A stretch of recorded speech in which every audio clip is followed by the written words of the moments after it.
ছেলেদের বন্ধুত্বগুলোতে আমি বরাবরই মুগ্ধ হই।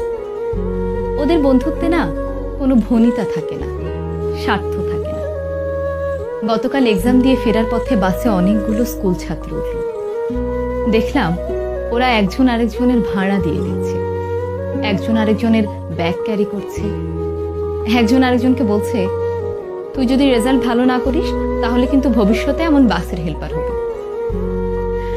আরেকজন বলছে, আর তুই পানের দোকানদার হবি।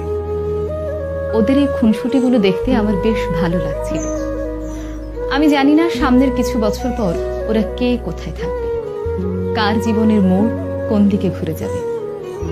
তখন হয়তো এদের মধ্যে কারো কারো বন্ধুত্ব ভেঙে যাবে, আবার কারো বন্ধুত্ব অটুট থাকবে আজীবন। তবে ওদের এখনকার যে বন্ডিংটা, এটা দেখে আমার খুব ভালো লাগলো। ওরাও হয়তো একটা সময় পর এই সময়টাকে অনেক মিস করবে। তবে যে যাই বলুক না কেন, ছেলেদের বন্ধুত্বগুলো অদ্ভুত রকমের সুন্দর হয়।